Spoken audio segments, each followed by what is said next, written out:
hours and doing things on my little block. Oh, well, there you go. That's fantastic. Hmm. All right.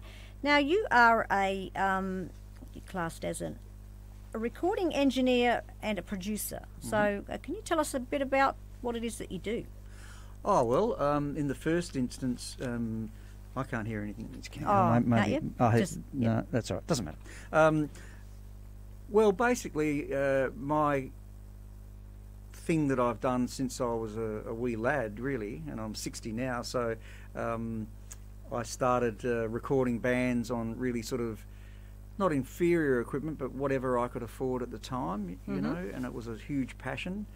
And whilst I had jobs here and there in music shops and things like that, I was always playing music at any chance I could. You know, I'm a guitar player, and and now I've sort of you are a musician as well. Sorry, you are a musician as well. well. Yes, definitely. That's where it all began. You Yeah. know, I started playing the guitar in probably second year high school, I suppose, where I bought a $5 little 3/4 size nylon string from string guitar from the guy in the class that was sort of a bit odd, and and he taught me how to play House of the Rising Sun. Oh yes, of course. Of course. Yeah. The afternoon that I went and picked up the thing, and I played that until my fingers literally bled, and that's the absolute truth. I know the feeling. And Yeah. I started out learning Hey Joe. Yeah, well, yeah. Dun, Well, dun, there you dun, go. dun, That's yeah. same sort of territory. Yeah, absolutely. Yeah. And then I went on to. I had 3 older brothers and sisters. I'm way the youngest, and so they were always listening to music, as teenagers do. I just, got an addiction for music, to listen to it and then to play it, and all that. And then I got a real obsession with actually recording it, like putting a microphone like this in front of something and then running out the back and listening to how good or bad it sounded. And in the first place, it usually sounded pretty bad because you go into the room and I'd always wonder, why can't I make it sound as good as it does in the room? And that sort of that's how it all began, really. Wow. And I started off probably in the I guess in the 70s. And went through lots of different little outposts and little bedroom recording studios with little 4-track tape machines and little old mixers, whatever I could find, a couple of old Shure microphones or whatever. And I was sort of pretty smitten by it all and had to go out and make a living, and I did actually work at Allen's Music for a long time. Ah, yes. And I had a huge love for hi-fi systems as well. Yeah. And everything centred around sound systems of one sort or another and into recording. Yeah. And so so that you asked me what I do. Okay, what I do is set people up, whoever they are and whatever instruments they're going to use or sing or whatever, and try and record them to a medium that I have at the time, and that's the engineering side of it, I guess. Yep. To actually have a bit of a knack for looking at a room like this room here or whatever, or maybe the ABC huge auditorium where I've recorded the ASO. So it goes from one thing to another. Yeah. But that's what I do. I sort of check out what I've got to use, what the people are like, what they want to achieve, and I just throw my microphones around and choose what I'm going to use in a technical sense and sort of make it look a little bit easy and haphazard, but it's not like that. It takes years and years of learning. Yeah. And I was never trained in anything. I've never done a minute's training in anything. Wow, that's amazing. But I've gotten to know that whole, technical side of it pretty well. Yeah. And then you sort of learn it all and then you forget it and really follow your intuition, which is the way I work. Yeah. And then that's the engineering side of it per se, I guess. And then the production side of it is really, if people want that from you or they want to collaborate with you, then you basically sort of help them with arrangements and expression and narratives in song, from a lyrical point of view, without being a bully. You just sort of guide the ship, because a lot of people really feel a lot more comfortable when they have a sort of a soft guidance. Yeah. And you can come up with, you can come up with something that they feel really good about, and they're going to feel really good about in 5 years' time. And and that I feel really good about, and something that I'm sort of proud to put out there. And that can happen in a very, very short space of time. Often I'll do that, and when my band did our record, we just did that in one day, completely finished. And because you usually get live, you do bands live, don't you? You yes, go out as much as I can. Yeah, you get out and record bands while they're doing live shows. Oh, yes, I do, but that's not mainly what I do. I've done a lot of that, but more so I take some really serious equipment out at a live gig, and through all old vintage preamps, and I use some of my own mics. And yes, I record them use a thing called a radar system, which is a 24-track digital recorder, which sounds really quite good. And so I travelled, all over Australia, from Broome to Noosa Heads, doing live concerts or setting up an old warehouse or a big room, because people may not have wanted to go to a studio. They wanted to do something really different, like a Tom Waits sort of thing. Like he didn't want to do a... Tom Waits often doesn't like to record in a recording studio. He likes to record in a laundry or something like that. Strange. And I've done lots of that. I've got an old warehouse in Fitzroy that I used to use, and done some very significant artists there. And I use studios in other, in Melbourne and Sydney and that sort of thing. But what I often do, and there's not much call for it anymore, because people are. Just things change, but that's what I've done a lot of. Yeah, and we were just talking about that, weren't we? How things have changed over the years from when you started out to people recording themselves now, and that sort of thing. And as you say, keeping up with the times, isn't it? Like as you say, it's quite different now compared to what it used to be. Sure. So absolutely. Yeah. And what's the main thing you've noticed though over the years? What, in the changes? Yeah, in the changes. The technology, I think it's made bands and musicians, not all of them, because some are sort of. Are starting to get much more of a passion for those great records that were made in the 60s and 70s. Yeah. And then we hit a bit of a drought, but those beautiful 60s and 70s recordings, a lot of young people now are, and it's they've gone on a generation, but they're really inspired by those sorts of recordings, which are all done live, like whether it's Fleetwood Mac Rumours or Led Zeppelin or the Stones or Bob Dylan or country artists or whatever, and they're all the big ones, obviously, but there's a lot of other things happening in those times. Yeah. They're essentially just a band in a room. Yeah. But you've got to be there to sort of catch that moment and actually make it not sound like a mishmash. You've got to actually sort of be able to make some sense out of it so that it actually sounds really good. The changes that I've seen around about probably the late 80s. See, up until that time, I've been recording on big old tape machines. Like you've got one out in the foyer there. Yeah, we have. Yep. Mine's the old reel-to-reel. Yeah, well, mine's a big 24-track reel-to-reel that's about the size of a refrigerator. And it's sort of state of the art, and probably the best one that was ever built. Yeah. And that's all I knew was just recording onto a tape machine with big fat 2-inch tape, which cost. Even back then, it was $200 or $300 a roll, and that was a lot of money. Yeah. And so, you had to be pretty. If you're going to do a record and you had to buy tape, and you had no choice. There was no Pro Tools or anything. Yeah. You just had to sort of hook in $1,000 for 4 rolls of tape. Wow. Yeah. And go for it. That was a lot of money. That would be the equivalent of probably $5,000 now. Yeah. Just for the tape to record it on. Yeah. And then slowly. Then Pro Tools and the digital realm hit, and I remember I used to go and work with Joe Camilleri in Melbourne at his studio, which because I've also done a lot of helping people set a studio up. Yeah. That's another thing I do. Absolutely. Which is I import really esoteric, lovely microphones and equipment, and I rolled up there to do a record with a girl called Jane Saunders for the ABC, and Joe was producing it. And he put together an all-cast star of bands, and I would stay in his beautiful apartment upstairs, and then he'd fly me back to Adelaide for the weekends, and it was all pretty good. That doesn't happen anymore, not really.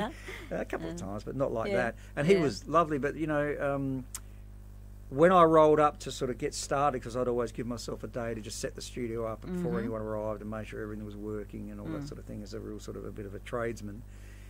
And he said, no. And I went to line the tape, and she says, no, mate, Mickey, he'd call me. We're doing this, using this new Pro Tools thing. And, I mean, I knew what it was, but he just bought the first 24-track real state-of-the-art Pro Tools Wow. TDM system in Australia from a guy called Manny in Melbourne. Yeah. And this was expensive back then. And so that was my first introduction to what we've come to know lovingly as Pro Tools. But back then, it was a nightmare. We would have the Pro Tools tech in there troubleshooting. Sometimes we'd have downtime of 6-7 hours. Wow. Yeah. It was just a nightmare. Yeah. But anyway, that was my introduction to the whole digital realm. So I went home realising that everything was going to change. Yeah. And it did. And it wasn't. And this big system was operated on a Macintosh or an Apple beige G3, which is not a big computer. Oh gosh, yeah, isn't that strange? And that's what it did, and that's why it used to crash so much. But anyway, so I went home, and it wasn't long before I had to buy my own system. And so I've always run a very serious Pro Tools rig through beautiful Canadian converters, and I always run my tape machine as well. So sometimes I'll record on tape. When I'm ready, I'll put that into the Pro Tools, and then we'll work in Pro Tools. So that's been a huge change. I used to have to work with a razor blade and analog tape. With a big analog mixer and all that sort of thing. And that's all I knew. And then Pro Tools came along, and all of a sudden we're all experts. I suppose in a way that's what happened, didn't it? Yeah. Well, you can record 24 tracks of guitar, and you can choose. And I don't encourage that. I mean, I went through that whole trip, but these days I really don't encourage it. I just encourage performance. And if you want to do it again, why? Is there a good reason? Oh no, I might just get it better. I say, well, you probably won't. Back yourself. So it's that. But that's more my philosophy from going back to recording on tape. A lot of the younger generation in the recording medium have been given so many choices and so many options and so many safety nets that I think that dilutes the hard-edge quality of 4 people playing in a room together. There's nothing like that. And do you find that nowadays the kids, do you think they've changed over the years? Yeah, I think they have too. It's totally. Just, But some are going, it's so much at their fingertips. Yeah, exactly, and it's so affordable. Yeah, that's right. I mean, if someone was to, buy these days the sort of things that I had to spend on and setting up a studio, and it was serious money. Yes. And I've never had any money, but what I would do is I would just pick bargains out when they came, and I was actually a carpenter as well, and as I was doing this in another life, and the only way I sort of got started in the real serious territory was that I built a really nice recording studio for a chap that had far too much money, and then he went broke. And as a consequence, I went broke. But what he did was his accountants left me all the real hardware of the studio. So I said, I'll take it home and I'll get started. I had smaller tape machines, and I was always running the studio underneath my house.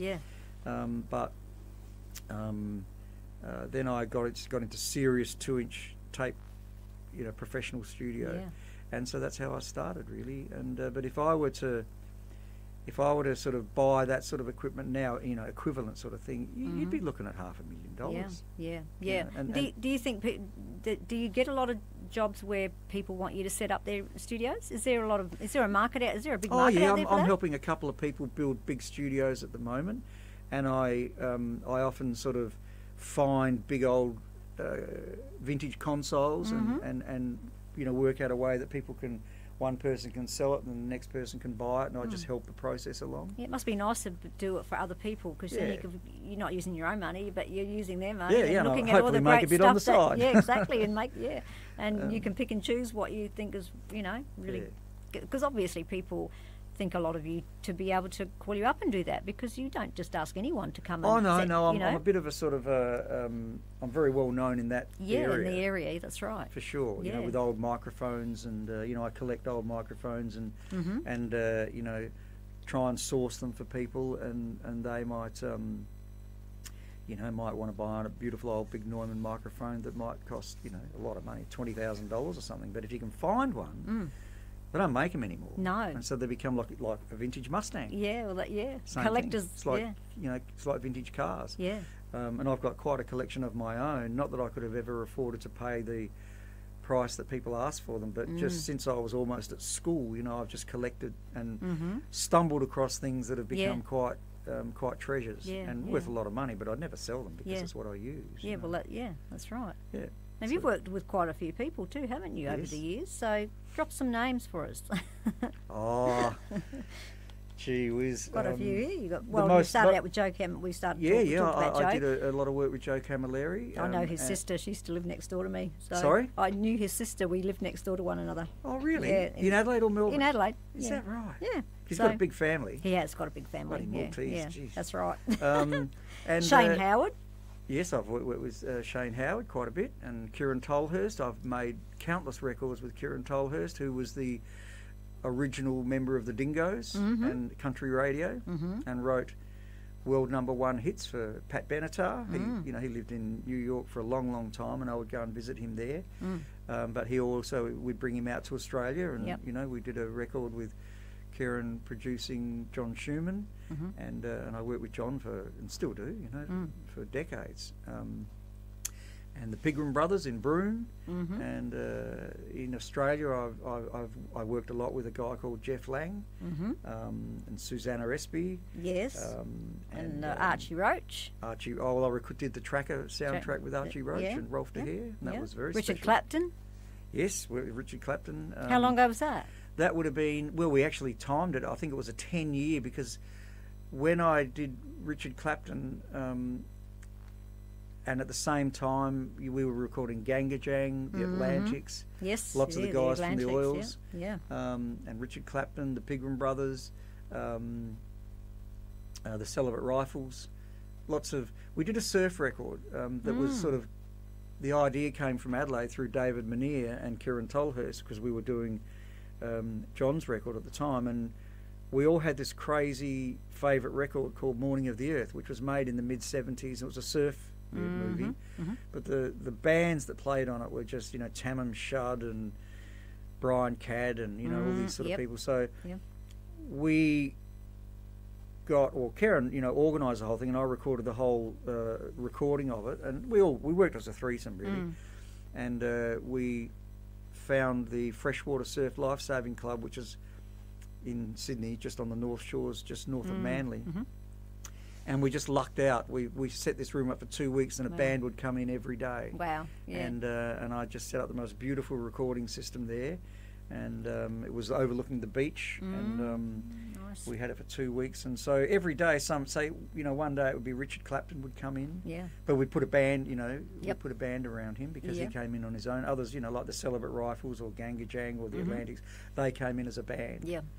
We had the Angry Tradesmen with Rob Hurst and Dom, and so that was about, I think it was 10 years ago now, or maybe a bit more, I don't know. So anyway, that's the sort of thing I would do a lot of.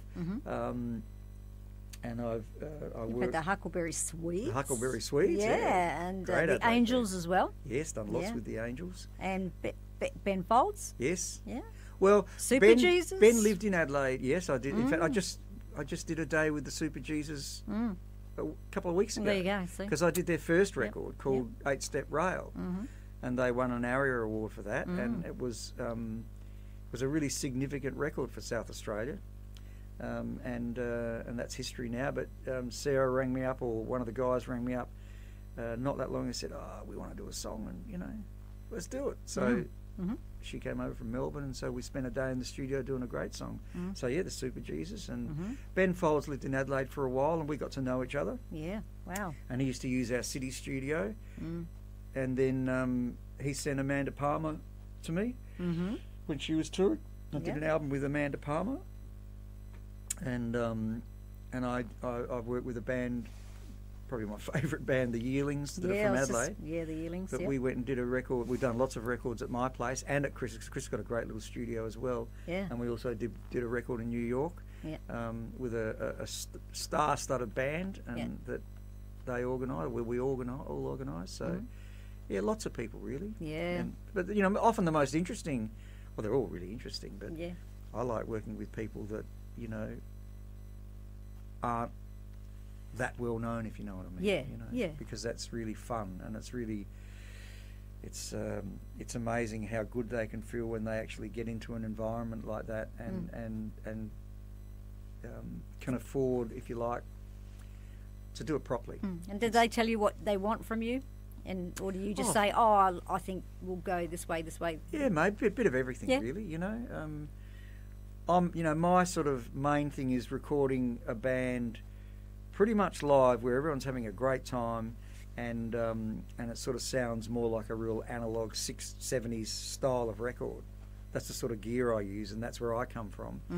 And so often people really do resonate with that. You know, I've done that with some younger people like Laura Hill. I've worked with Laura forever. And the Hegartys, we did some stuff not that long ago, and they both won, you know, awards for all of those things that they did. And that got down to them recording in the old, in the old sort of fashioned way where we, get a band in. Like we just did some stuff with Timberwolf and stuff like that, where basically I'm sort of recording singer-songwriters that are playing with a band. So pretty much. Yeah, so it's really about the band. And the list is endless. There's a lot, you know. Yeah, there is. And what about people that aren't as well known, and say they're an up-and-coming band and they get in touch with you and wanted you to do something? You guide them? Well, yeah, I like to get them up to the studio. I mean, I first like to suss out, what it is they want from me. Because, sometimes I ain't cheap. But then still a lot cheaper than I should be, because, I've never made really any money out of it. But it costs a lot to have a facility like that. I can imagine. It's not the same as having just a computer in a room with very minimal microphones and what we call microphone preamplifiers. That's where all the money goes. And so I just like to say, well, what do you, are you wanting just sort of like the best price and the cheapest thing that you can do? Because if that's all you want, then I'm not your guy, Yeah, because some of them may not quite know what they want if they're starting out, and they need that bit of guidance, don't they? But if they're willing to, their first record, because we're really talking about people that it's pretty close to their first record or first recording project. Yeah, that's right. It's probably the most important one they'll ever do. And you're right. And they really need to. I just sort of like to know that they're investing in themselves and not taking any shortcuts, whether that be financial or getting themselves prepared. And once we've crossed that bridge, then I generally like to get them up to the studio where we can just talk about it and they can see the environment. And they all walk in and their jaw drops to the ground and they just go, wow. I said, well, this is this could be anywhere. You're right. This could be New York. It could be Los Angeles. It could be Adelaide. That's right. It could be Sydney. Whatever. You know. I don't know, for some reason I don't think of Adelaide as being like that, but it actually is like that, It's just as good as anywhere else. Oh, yeah. Well, my studio is definitely comparable to all the great studios, whether they be in America or Australia. And you've probably been to quite a few studios over in around the world. Oh, yeah. I've travelled extensively through America, visiting studios and hanging out there for a day, and I did a very serious record in New York. That's at Brooklyn, through a very well-known studio with very well-known players. So I know I know about all that stuff, and I've worked at all most of the main studios in Australia. I did a lot of work at Sing Sing in Melbourne, and lots of others that are now not there anymore, unfortunately. But all the big studios. I mean, my studio and Kai's new Sing Sing, because he had to close down the old Sing Sing. And the big ones like 301 and place like that. And there's a lot of good boutique studios in Melbourne as well. But there's not many of us left. There's not really many of us left that actually operate like that. Because I've had some of the young people come here and have a chat to me, and they're starting out, and they've actually gone over to Melbourne and recorded over there for some, for their own particular reason. But a lot of them will come, stay in Adelaide and do it here as well. But some of them will take the trek over there and do some people actually, there's various reasons why people are going to go. I have a lot of bands come from Melbourne. I just had a guy and his producer come from Tasmania to the studio, and I have accommodation and I put them up. And so I get bands often that would come from Melbourne or Sydney or wherever, and then there's people that from Adelaide go to Melbourne. There's lots of reasons, but often people don't actually know quite the extent that my studio has gone to make it all very, very real and world class. I mean, how do people, young people nowadays, find a good producer?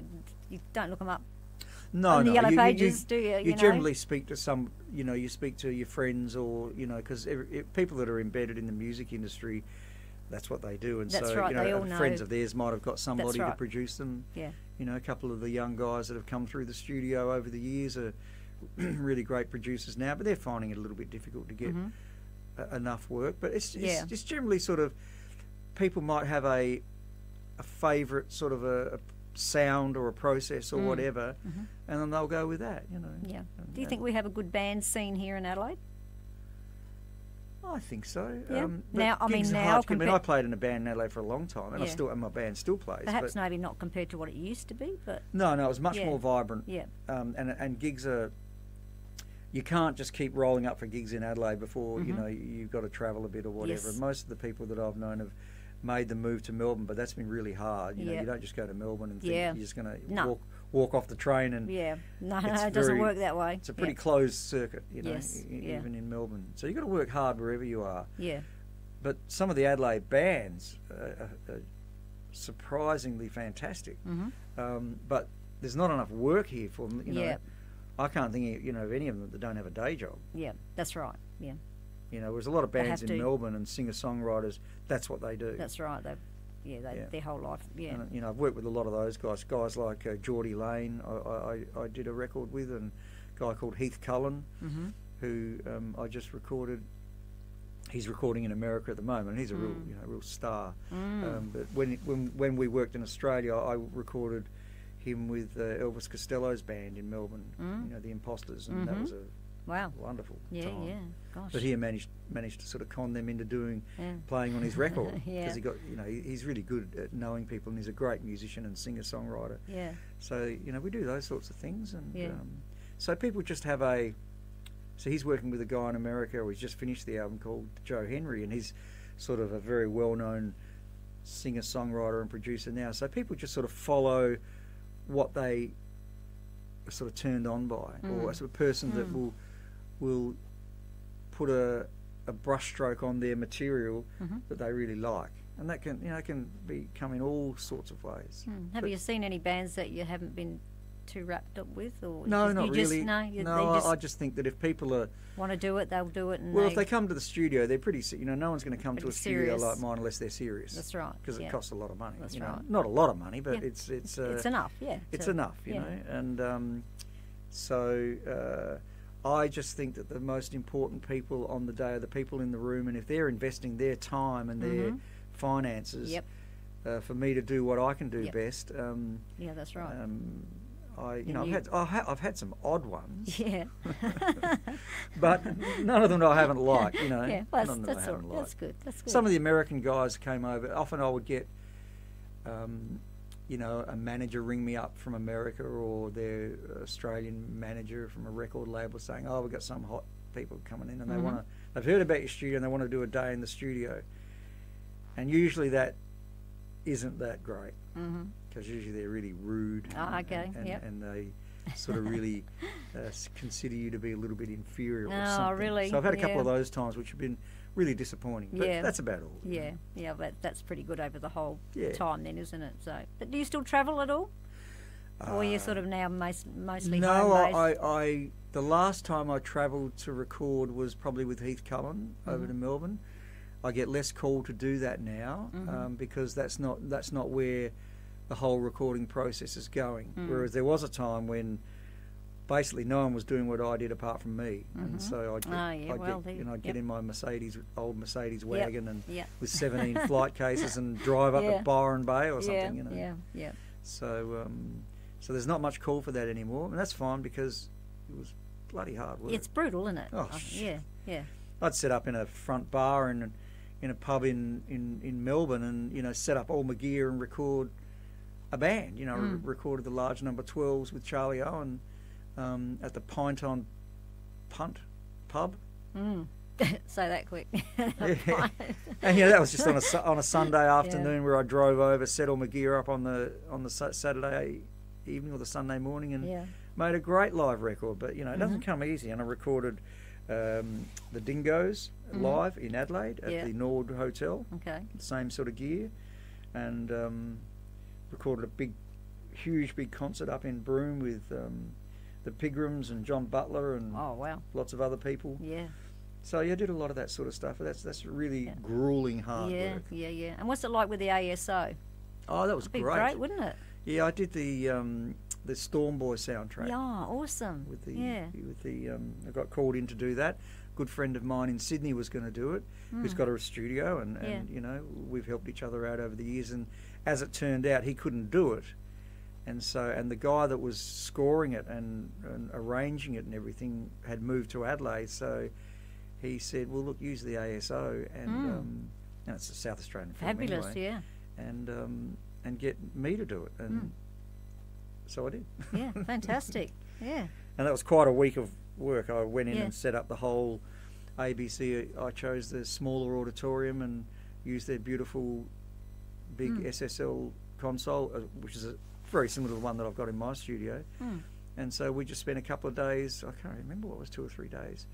And then I did some of the more smaller parts up in my studio, all the harp, some percussion and some quartets and stuff. See, that'd be a good job, wouldn't it, that what you actually do, because you could do it forever, wouldn't you? You never have to retire. Well, I feel like I've been doing it forever. You probably have, but I can't go quite as long as I used to, you know, because I used to do some crazy things. Age catches up with us all. But no, it's good, you know, and I'm still got, and I do a lot of what's called mastering these days. Yeah, yep. I've got a beautiful analog mastering chain. Well, I think it's beautiful, and hopefully, you know, I get enough of that from Adelaide bands, and I do stuff for people overseas and everything as well. Yeah. Because these days you can send... Yeah, well, that's it, isn't it? Yep. You can send full WAV files. That's right. I get them in 5 minutes. That's right. It's ridiculous. Isn't it? I know. It's just amazing, isn't it? So, I keep pretty busy. You know, I can't see myself ever retiring. Well, that's good. In my industry, you don't have anything like superannuation. No, well, that's it. So you've got to keep trudging on, don't you? But hey, it's all, you know, it sounds absolutely fascinating. But look, it's just after 2 o'clock, so we'll have to leave it there. But I'd like to thank Mick for coming in. It was really great to meet you. And Thank you. I've always been fascinated by this side of the music industry too, because I've never really sort of looked into it before, and now that I'm in radio, I realise how important it actually is. You know, some people just don't realise how important, you know, the producing and the mixing and all that kind of thing is, but it's very important indeed. It's not just about getting singing. It's the thing behind the scenes. That's right. You know, it's like a good chef. That's right. You eat the meal, but you know sometimes you don't meet the chef. That's right. That's exactly the same. Yeah, you know, it's fascinating. So there you go. All right, well, we'll leave it there, but thanks to Mick Wordley for coming in to PBA FM 89.7 and spending some time with me on Manic Monday. So we will leave it there, and thank you.